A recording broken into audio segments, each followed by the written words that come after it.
আসসালামু আলাইকুম। আমি ডক্টর ফারজানা রহমান সাথী, চর্ম ও যৌনরোগ বিশেষজ্ঞ। আছি কনসালটেন্ট হিসেবে মেডিনোভা মালিবাগ ব্রাঞ্চে।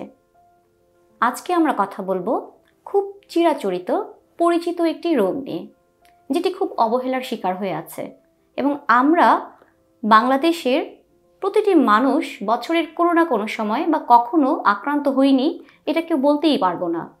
ঠিক ধরেছেন, খুশকি। আজকে আমরা আলোচনা করব খুশকি নিয়ে। খুশকি কি? এটি কেন হয়?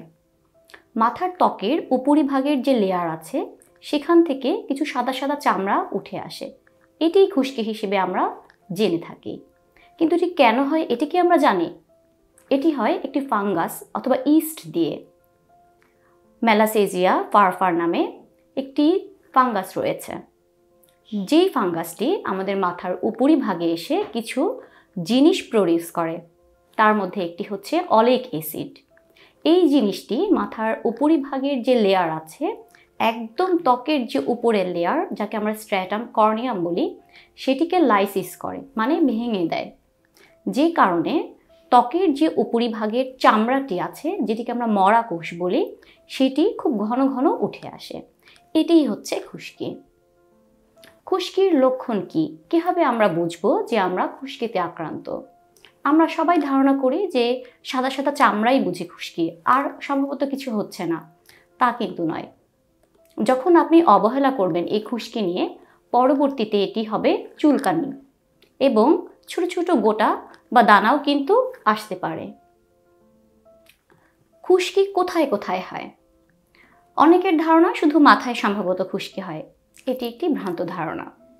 মাথার ত্বক ছাড়াও আইব্রো, চোখের পাপড়ি, নাকের দুই পাশে, কানের পিছনে, বুকের মাঝে, বগলে, রানের চিপায়, নাভিতে, এসব জায়গায় কিন্তু খুশকি হয়ে থাকে। এবার আমরা আসি, যদি খুশকি হয়েই থাকে তাহলে আমরা কি করতে পারি? ঘরোয়া কোনো পদ্ধতি আছে কিনা? আমরা কিন্তু বলি, যখনই আপনি দেখছেন আপনার মাথা থেকে সাদা সাদা চামড়া উঠছে, তখনই কিন্তু আপনি কিটোকোনাজল অথবা টার এরকম কিছু শ্যাম্পু ওটিসি প্রোডাক্ট হিসেবে কিন্তু দোকানেই পাওয়া যায়, সেটি আপনি ইউজ করতে পারেন। একদিন পর পর আপনি ইউজ করতে পারেন। অনেকের একটি ধারণা থাকে যে তেল দিব কি দিব না। এটি নিয়ে আমি যেটা বলতে চাই, আমরা তেল দিব, তবে সেটি চুলে, মাথার ত্বকে নয়। এই শ্যাম্পুগুলো ইউজ করার কারণে চুল কিন্তু খুব রাফ হতে থাকে। সো তেল দিলে এই চুলের রাফনেসটি কিন্তু চলে যায়। আমরা আরও একটি অ্যাডভাইস দিয়ে থাকি যে আপনি যে টাওয়েল বা গামছাটি ইউজ করেন, যাদের খুশকি আছে তারা সেটি আলাদা করে ফেলবেন।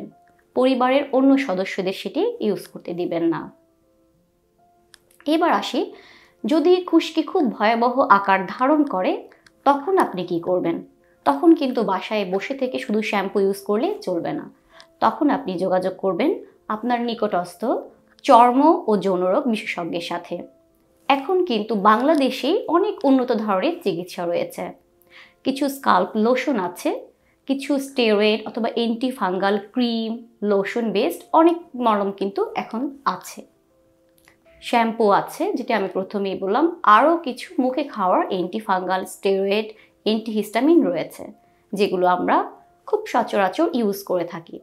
তবে এর জন্য আপনাকে অবশ্যই চর্ম ও যৌনরোগ বিশেষজ্ঞের শরণাপন্ন হতে হবে।